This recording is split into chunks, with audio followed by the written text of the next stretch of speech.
성도 여러분, 안녕히 주무셨습니까? 좋은 아침입니다. 제가 오늘 아침에는 조금 실수한 가지가 있는데 어제 잘 준비해 놓은 영상 컴퓨터를 바꿔가지고 어떻게 와가지고 하나도 오늘 보여드리지 못하게 되겠습니다. 그러나 우리가 화면은 없지만 여러분들께서 말씀을 함께 좀 보시도록 그렇게 하겠습니다. 자, 제 9장인데요. 오늘은 각시대대쟁투 7장에서 큰별 개혁별이 이제 일어났다. 그래서 루터에 대해서 공부를 했는데 8장은 이제 그 루터 이야기가 너무 길어지니까 챕터를 나눴어요. 그래서 8장은 이제 루터가 의회에, 다시 말하면 보름스 의회에 가서 하나님 말씀을 증언하고 그가 오히려 법왕당의 그러한 신문을 유축시키는 대단한 믿음의 선언을 한 장면, 그리고 돌아오는 길에 그 작센의 선후인 프레드릭에 의해서 갑자기 체포가 돼가지고 바르트부르크라고 하는 성에 이제 아무도 몰래 거기에 갇혀져 있었죠. 그곳에서 이제 2년 동안 독일어로 이제 성경을 번역하고, 그리고 그것을 이제 민중으로 내려보내면서 종교 개혁이, 루터는 사라졌지만은 활발하게 일어났던 그런 역사가 있었어요. 만약에 거기서 작센 그 프레드릭 지후가 루터를 체포하지 않았으면은 법왕당이 자객을 보내서 죽였을 거예요. 그러한 과정에 대해서 그 루터의 끝 이야기에 대해서 8장의 이야기를 했습니다. 그래서 이미 우리는 7장, 8장을 다 공부했고요. 오늘 이제 9장으로 들어가서 이번에는 이제 스위스에서의 종교 개혁 운동에 괄목할 만한 그 선구자로 일했던 쭈잉글이라고 하는 그 개혁자에 대해서 살펴보는 시간입니다. 이름이 재밌죠? 쭈잉글리, 울리후 쭈잉글이라고 하는 사람. 이렇게 우리 그 한국 그 발음하기가 좀 쉽지 않아요. 쭈잉글리. 근데 대단한 사람이에요. 먼저 이분을 공부하기 전에 성경 말씀 하나 읽어보겠습니다. 화면에 띄우질 못해서 미안하고요. 여러분들 성경을 가지신 분들은 성경을 통하여 좀 보시기를 바라고, 없으신 분들은 제가 읽는 말씀을 잘 들으시면 되겠습니다. 고린도전서 1장 25절서부터 29절 말씀인데요. 고린도전서 1장 25절부터 29절. 하나님의 미련한 것이 사람보다 지혜 있고 하나님의 약한 것이 사람보다 강하니라. 형제들아, 너희를 부르심을 보라. 육체를 따라 지혜 있는 자가 많지 아니하며 능한 자가 많지 아니하며 문벌 좋은 자가 많지 아니하노도. 그러나 하나님께서 세상에 미련한 것들을 택하사 지혜 있는 자들을 부끄럽게 하려 하시고 세상에 약한 것들을 택하사 강한 것들을 부끄럽게 하려 하시며, 하나님께서 세상에 천한 것들과 멸시받는 것들과 없는 것들을 택하사 있는 것들을 폐하려 하시니 이는 아무 육체라도 하나님 앞에서 자랑하지 못하게 하려 하심이라. 여러분, 독일에 루터가 있다고 하면은 스위스에는 쭈잉글리가 있습니다. 이 두 사람은 같은 시대의 사람이었어요. 두 사람 간의 교류가 서로 간에는 없었지만은 두 사람의 종교 개혁의 방향은 같았습니다. 이 쭈잉글리와 루터가 많은 유사점이 있습니다. 그 중에서 성장 배경이 아주 비슷합니다. 그 루터는 작센이라고 하는 지역의 광부의 아들로, 가난한 광부의 아들로 태어났습니다. 그 루터가 태어난 지 몇 주 후에 쭈잉글리가 태어났어요. 스위스에서 태어났죠. 이 쭈잉글리는 알프스에 있는 그 작은 마을의 목동의 아들로 태어났습니다. 하나는 광부의 아들, 하나는 목동의 아들, 다 시골 출신들이에요. 그런데 하나님께서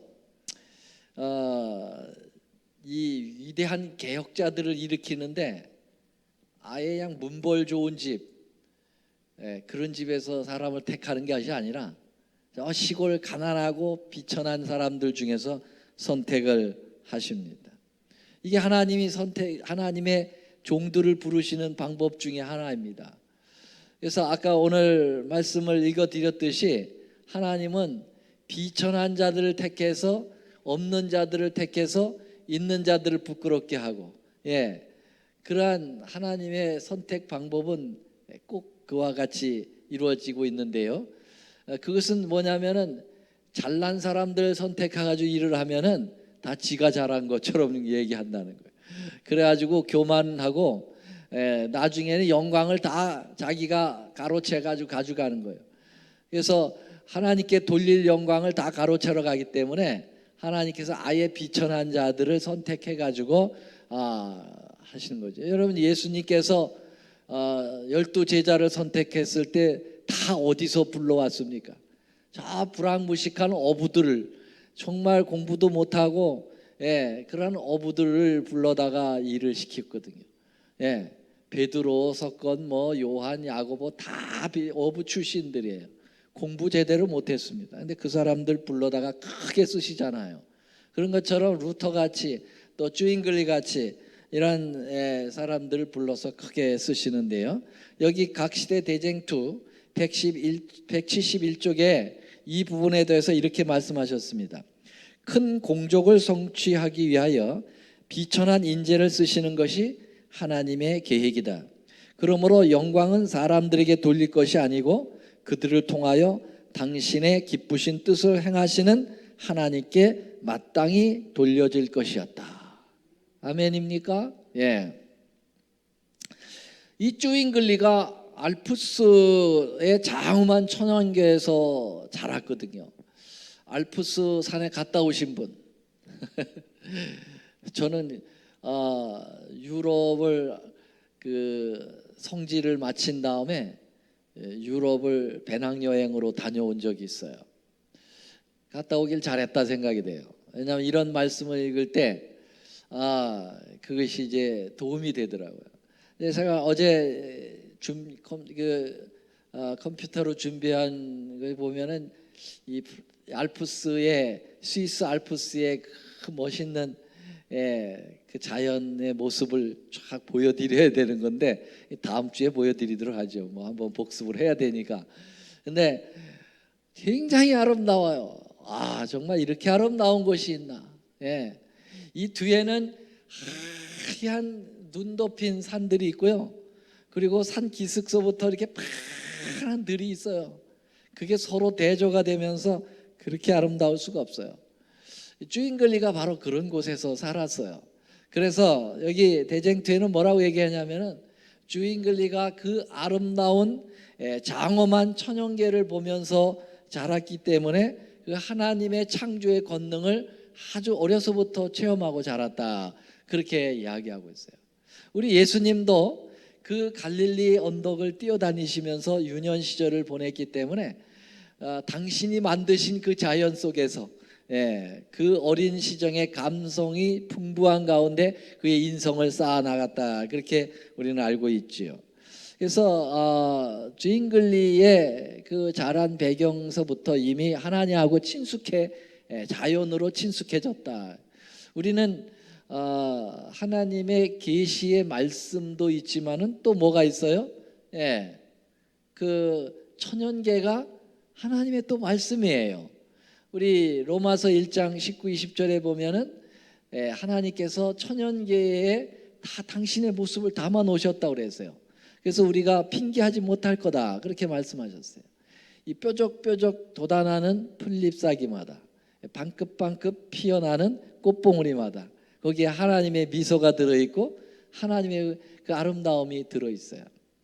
자, 그래서 천연계를 많이 보며 자란 사람들이 좀 도시에서 자란 사람보다 감성이 풍부하고 하나님을 만날 기회가 더 있다 생각이 됩니다.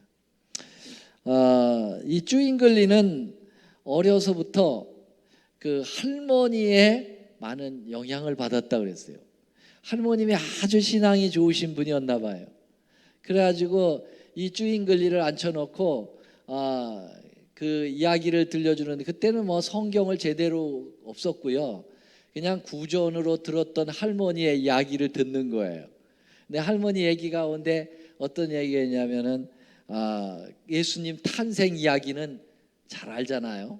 그래서 예수님이 마귀간에 태어나고 목동들이 찾아와 가지고 그 예수님의 탄생을 축하하면서 경배드리고 동방박사들이 찾아오고, 그런 얘기들은 성경이 없어도 다 아는 얘기들이죠. 그 얘기를 어려서부터 이 쭈잉글에게 할머니가 열심히 이야기를 해줬다는 거예요. 그래서 이 쭈잉글리는 거기서 특별히 자기와 같은 목동이 예수님께 와서 경배를 드렸다는 것에 굉장히 인상을 받았고, 그래서 예수님을 위해서 살아야 되겠구나, 그런 생각들을 어려서부터 가지고 지냈다고 그랬습니다. 말틴 루터와 마찬가지로 쭈잉글리의 그 부모님들도 굉장히 자식 교육에 대하여 관심이 많았다고 그랬어요. 루터 아버지 한스 루터도 어려서부터 루터를 그 아주 좋은 학교에 보내가지고 교육을 시켰잖아요. 돈이 없는데도 불구하고. 근데 이 쭈잉글리 아버지 어머니도 쭈잉글리가 굉장히 재능이 뛰어나다고 하는 것을 알고 이 아이를 고향을 떠내서 유학을 보냈어요. 13세 때 당시에 스위스에서 가장 우수한 학교가 있는 베른이라고 하는 곳으로 보내게 됩니다. 13세 때면은 초등학교 이제 졸업할 때인가요? 그렇죠? 네. 그때 그 정도니까 아주 어린 나이에 벌써 유학을 보내는 거예요. 그래서 거기서 이 아이가 공부를 하는데 얼마나 지능이 빨리 개발이 되었던지 그를 지도할 교사가 없었다고 그랬어요. 그 원래 영재들은 보면은 교사들이 없어가지고 오히려 교사를 가리키잖아요, 걔들이. 근데 쭈잉글리가 영재였나 봐요, 영재. 그래서 어려서부터 그렇게 탁월했다고 그랬어요. 그래가지고 그 소문이 그 베른이라고 하는 지역에 쫙 깔렸는데요, 아주 영특한 아이가 나왔는데 보통 아이가 아니다라는 게 쫙 깔려가지고 거기에 이 쭈잉글리에게 첫 위기가 다가오는데, 그 위기는 뭐냐면은 그 옛날엔 수도원이 많았어요. 로마 교회 수도원이. 그래가지고 두 유명한 수도원이 대표적으로 있는데, 하나는 도미니크 수도원이고 하나는 프란체스코 수도원이에요. 이 양 수도원이 서로 경쟁을 벌여가지고 좋은 인물을 자기들이 데려가서 키우려고 그러는 거예요. 근데 그 경쟁이 너무 심해가지고 사람 좋은 인물들을 컨택해 오려고 수도원 건물을 화려하게 만들고 쓸데없는 인간적인 그러한 것으로 경쟁을 했어요. 그래서 주위의 사람들이 눈살을 찌푸릴 정도였다고 했습니다. 그래서 이 두 수도원이 이 쭈잉글리를 데려가려고 완전히 스카웃 전쟁이 벌어진 거죠. 그런데 이 사실을 쭈잉글리 아버지가 알았어요. 이 수도원에다가 집어넣었다가는 오히려 사람을 버리게 되겠다라고 생각을 했습니다. 왜냐하면 이 수도원의 경쟁이 장식뿐만 아니라 유명한 유물, 소위 이적을 베푸는 그런 유물이라고 막 만들어 가지고 갖다가 놓고 뭐 이런 이상한 인간적인 그러한 생각이 지배적인 그러한 곳이었기 때문에 쥐잉글리 아버지는 쥐잉글리를 베른이라는 곳에서부터 빨리 집으로 오라고 소환 명령을 내렸어요. 그래가지고 이 아들이 공부를 하다 말고 다시 고향으로 돌아옵니다. 그래서 얼마간 그 고향 산골에서 다시 지내게 되었지만은 이 불타오르는 이 열정적인 공부를 하고자 하는 열망이 이 쥐잉글리를 붙들어 놓을 수가 없다고 그랬어요. 그래서 다시 아버지는 이제 다른 베른이 아닌 다른 곳으로 보내는데 이번에는 바젤이라고 하는 곳으로 보냅니다. 스위스 바젤이라고 하는 곳인데요. 이 바젤이라고 하는 곳도 상당히 유수한 스위스의 도시예요. 거기에 유명한 학교가 있습니다. 근데 이 바젤의 학교에 가서 이 쥐잉글리에게 위대한 계기가 마련됩니다. 이 바젤 대학에 있는 학교에 있는 고어학이라는 말은 고대 언어를 가리키는 것이죠. 여기에는 뭐가 들어있냐면 히브리어, 헬라어를 가리키는 거예요. 근데 헬라어, 히브리어는 다 어디에 나와요? 옛날 성경 원어잖아요. 그래서 이 성경을 읽을 수 있는 공부를 가리키는 선생님 이름이 뭐였냐면은 비텐바하라고 하는 선생님이에요. 이 비텐바하가 이 쥐잉글리를 가리키게 되는데 저기하고 히브리어하고 헬라어를 가리키는데요. 이 비텐바하라고 하는 선생님이 헬라하고 히브리어를 읽을 수 있고 가리킬 수 있는 능력이 있으니까 성경을 읽게 된 겁니다. 성경을 원어적으로 읽게 된 거죠. 그래가지고 이 비텐바하가 쥐잉글리에게 영향을 끼쳤어요. 성경이 있다는 걸 가르쳐 준 거죠. 그리고 성경에 있는 내용을 가르쳐 준 거죠. 그래가지고 이 쥐잉글리의 눈이 샥 열리게 된 거예요. 이런 게 다 있구나. 여러분 기억나세요? 루터가 수도원에 들어가서 스타우비치라고 하는 수도원 원장에게 영향을 받아가지고 성경을 공부한 것처럼 쥐잉글리에는 비텐바하가 있었어요.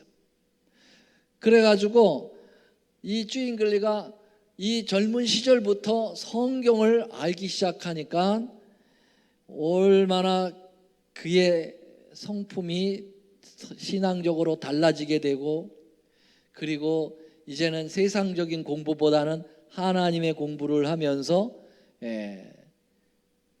신앙에 몰두하게 되는 그런 계기를 마련하게 된 것입니다.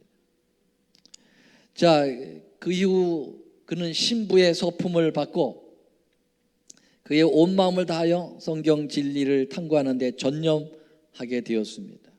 근데 성경을 연구하면 연구할수록 모든 개혁자들이 느끼는 거지만 성경은 연구하면 연구할수록 뭐가 잘못되는 것이 알려집니까? 로마 교회가 잘못되었다는 것이 자동적으로 알게 돼 있어요. 여러분들이 아시다시피 우리가 공부했던 walden스인도 그랬고요. 그 다음에 위클립도 그랬죠. 제롬과 후스도 그랬죠. 루터도 그랬죠. 성경을 보면 성경대로 안 하는 교회의 모습이, 그때는 교회가 그 교회밖에 없었으니까, 로마교 캐토릭밖에 없었으니까, 캐토릭이 얼마나 빗나갔다는 것을 성경을 아는 사람들은 다 알게 되는 거죠. 그래서 제가 이제 지난번에 한번 그 유튜브에서 일반 개신교의 목사인데 캐토릭에 대해서 연구를 많이 했다고 그래요. 그래서 얼른 그걸 봤는데 그 사람이 캐토릭에 대해서 연구를 많이 했더라고요. 많이 했는데 정말 우리가 그동안 캐토릭에 대하여 가르쳤던 걸 그대로 얘기하더라고요. 중세 시대의 그들의 만행에 대해서 그 캐토릭이 수많은 개신교인들을 죽였던 그 숫자부터 그런 걸 쫙 나열을 하면서 이야기를 하는데 그 사람도 그런 얘기를 해요. 캐토릭이 안식일을 바꿨다 그런 얘기를 해요. 네. 그러면서 자기는 안식일을 또 안 지켜. 희한하죠. 아직 그거 결심은 안 하더라고. 네. 아직도 개신교에 있지만 아마 갈등은 될 거죠 아마. 예. 그러면서 하는 얘기가 성경을 제대로 공부하고 예언을 공부하면 캐토릭이 작은 뿌리고 이단이라는 것을 분명히 알 거다. 자기가 그렇게 얘기해요. 그러면은 많은 사람들이 일반 개신교의 지도자들이 예언을 연구를 안 하는 거죠. 캐토릭에 대한 진상을 모르는 거지요. 예. 그래서 일반 개신교의 목사들은 캐토릭을 이단으로 치는 사람 거의 없습니다. 몇몇 외에는 없어요. 다 그냥 한 기독교의 일종이라고 그냥 구교다 이렇게 생각을 하죠. 저는 그 모습을 보면서도 뭘 생각하냐면 제대로 성경을 공부하는 사람들은 캐토릭의 진면목을 발견할 수 있구나. 그 유튜브를 보고 제가 발견했어요. 그래서 일반 지금 개신교의 목회자들이 얼마나 예언에 무지했는지를 알게 되는 거죠. 자, 주인글리가 공부를 하면 할수록 로마교의 비리가 드러나기 시작하니까 서서히 개혁의 정신으로 돌아서는 것입니다. 마침내 그는 성경이 참으로 하나님의 말씀이며 단 하나의 완전하고 오리 없는 표준임을 인정했습니다. 그는 또한 성경은 오직 성경으로 해석해야 된다고 하는 그것을 스스로 발견합니다. 이 성경 해석하고 우리가 공부하고 있잖아요. 성경은 성경으로 해석해야 된다. 예. 또한 성경은 오직 그 성경의 권위를 인정해야지 그 외의 권위를 인정하는 것은 굉장히 불안한 것이다 라고 생각한 것입니다. 그런데 로마 교회의 성경 외의 전통과 유전과 그들의 어떠한 그 유물 성상이라든지 마리아 숭배라든지 이런 것들이 다 성경적이 아니기 때문에 그게 들어오기 시작을 하는 것이죠. 자, 그래서 그는 서서히 개혁의 길을 가고 있었습니다. 근데 이 쭈잉글리가 이 개혁의 이제 기별들을 서서히 증거하기 시작하는데 그것은 루터에게서 배워온 것이 아니라는 거예요. 루터의 영향을 받아서 한 것이 아니에요. 여러분들이 제가 말씀드렸습니다마는 위클립이라고 하는 사람은 왈덴신들의 영향을 받았다고 그랬어요. 근데 위클립은 또 누구에게 영향을 줬습니까? 위클립은 제롬과 후스에게 영향을 줬어요. 제롬과 후스는 누구에게 영향을 줬어요? 많이는 아니지만 루터에게 영향을 좀 줬거든요. 그러면 루터에게 쭈잉글리가 영향을 줘서 쭈잉글리가 개혁자가 됐느냐? 그건 아니에요. 그건 좀 새로운 면모입니다. 왜냐하면 루터와 쭈잉글리는 동시대의 사람이었거든요. 그러니까 루터는 루터대로 개혁을 시작했고 쭈잉글리는 스위스에서 개혁을 시작을 했거든요. 그런데 그 개혁의 정신이 똑같은 거예요. 그걸 얘기하고 있어요. 대쟁투에는. 왜 완전히 서로 분리돼서 했는데 왜 똑같으냐? 뭐가 똑같기 때문에? 성경이 똑같으니까. 동일한 성경을 보고 개혁을 했기 때문에 개혁의 정신이 똑같다는 거죠. 물론 나중에는 약간의 이견 차이가 있어가지고 그들이 분리를 하게 되는데 그건 이제 인간의 사상이 들어가서 그래요. 근데 초기 개혁 당시에는 루터나 쭈잉글리는 같았다. 그래서 대쟁투에는 이렇게 평가합니다. 174조. 루터가 그리스도를 전파한다면, 이게 지금 쭈잉글리가 얘기한 겁니다. 루터가 그리스도를 전파한다면 그는 나와 같은 일을 하고 있는 것이다. 루터가 그리스도에게 인도한 사람들은 내가 인도한 사람보다 그 수요가 많을 것이다. 그러나 그것은 아무 문제가 되지 않는다. 나는 그리스도의 이름 이외의 어떠한 이름도 증거하지 않는다. 나는 다만 그분의 군사이며 오직 그분만이 나의 대장이시다. 나는 단 한 구절도 루터에게 써 보낸 일이 없었고 루터 역시 나에게 그러하였다. 그렇다면 얼마나 신기한 일인가? 우리 두 사람이 한 번도 같이 의논한 일이 없음에도 불구하고 그리스도의 교리를 그처럼 일률적으로 말하게 된 것은 신기한 일이 아닌가? 이 사실 자체는 성령의 조화가 어떠하다는 것을 보여주고 있다. 아멘입니까? 예, 그래서 성경과 성령 이것이 한 그 일체를 이루어 가지고 모두가 각자 성경을 보더라도 같은 마음을 갖게 된다는 거죠. 맞습니까? 예, 우리 장로님께서 여기 띄워주셨는데요. 네, 참으로 놀라운 일이죠.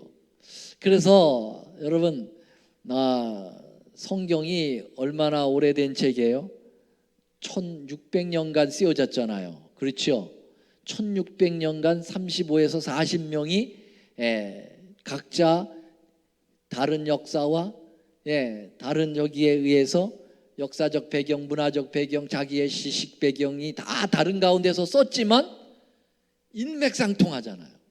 한 사람이 쓴 것처럼 돼 있잖아요. 그러니까 성경을 읽으면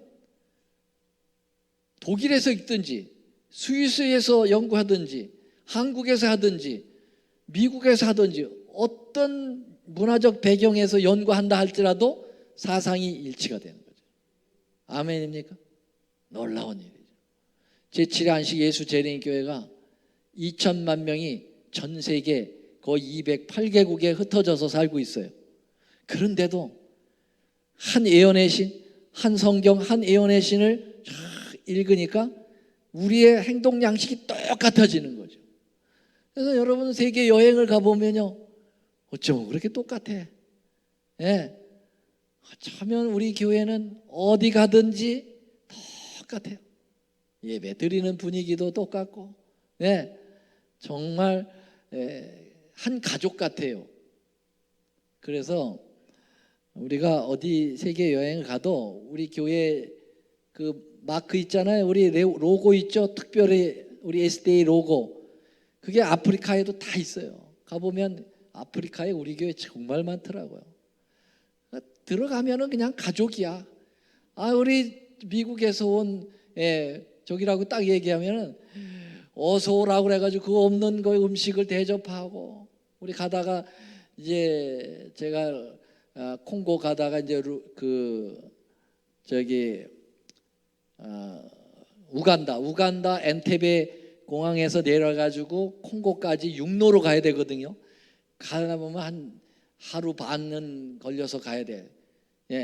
그러면 가다가 힘들고 지치면은 우리 교회 간판이 나오면 들어가는 거야. 무조건 들어가서 화장실도 가면은 그분들이 맞이해 주는데요, 얼마나 가족 같아.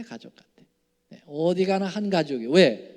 한 성경, 제대로 된 한 성경을 보고 한 예언의 신을 보니까 말이죠. 놀라운 일이에요.